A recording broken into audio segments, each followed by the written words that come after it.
कुछ है कुछ वार्ता करने का कारण? राज्य कर्मचारी संयुक्त परिषद उत्तर प्रदेश के कर्मचारियों का एक शीर्षस्थ संगठन है जिसमें समूह गौ और भौ की समस्याओं को रेखांकित किया जाता है।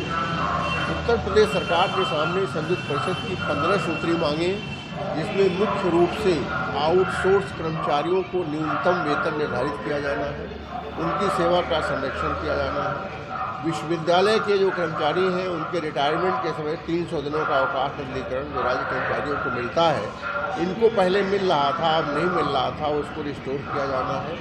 विश्वविद्यालय के अंदर जो स्ववित्त पोषित योजनाएं चल रही हैं, उन योजनाओं में जो कर्मचारी कार्य कर रहे हैं उनको सरकार महंगाई भत्ता और छठे वेतन आयोग तक की सारी सुविधाएं दे रही हैं, उनको नियमित किए जाने की बात है।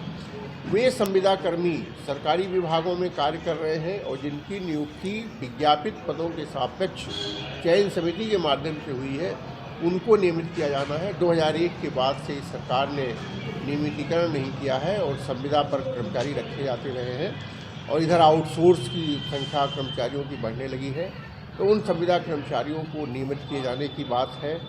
पदोन्नतियाँ नहीं हो रही हैं, पदोन्नतियाँ हैं, खाली पद नहीं भरे जा रहे हैं, वेतन विसंगतियाँ पड़ी हैं, उन पर नहीं हो रहा है। पुरानी पेंशन का मुद्दा है, उस पर सरकार कोई निर्णय नहीं ले रही है और पुरानी पेंशन को बहाल करना तो दूर रहा, सरकार उन मुद्दों पर भी निर्णय नहीं ले रही है जो पुरानी पेंशन से संबंधित संशोधन केंद्र सरकार में हो गए, जबकि इनका कहना है कि केंद्र सरकार जो सुविधा देती है वही सुविधा हम प्रदेश सरकार कर्मचारियों को देते हैं, महंगाई भत्ता उसी तर्ज पर देते हैं, वेतन आयोग उसी तरफ पढ़ाते हैं। तो वहाँ पे जो संशोधन हो गया है, वहाँ पर केंद्र सरकार ने कर दिया है कि अंतिम आहरित वेतन का 40 से 45% तक न्यूनतम पेंशन के रूप में मिलेगा, लेकिन उत्तर प्रदेश सरकार ने भी आदेश नहीं जारी किया है।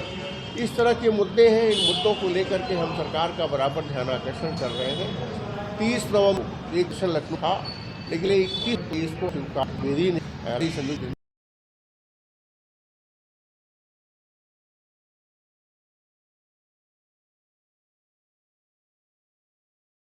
सरकार कर्मचारियों की मांगों पर विचार कर रही, इस पर निर्णय होगा।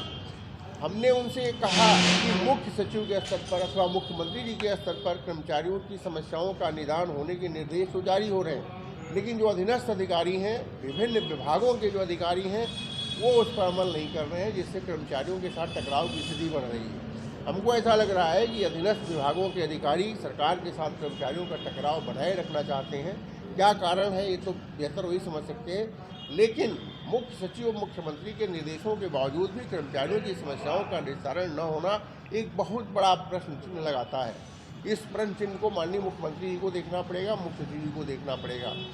तो इन कार्यक्रमों में जो ये वार्ताएँ हुई हैं, हमारी जो मांगे हैं, इनको कर्मचारियों तक पहुँचाने के लिए हम मंडल बैठक कर रहे हैं। आज गोरखपुर में प्रेस वार्ता करके आप लोगों के माध्यम से गोरखपुर मंडल के लोगों को इन सारी स्थितियों से अवगत करा रहे हैं। इसके बाद से हम इसके बस्ती मंडल की बैठक करेंगे, अयोध्या मंडल की बैठक करेंगे, फिर लखनऊ जाकर के इसकी हम समीक्षा करेंगे।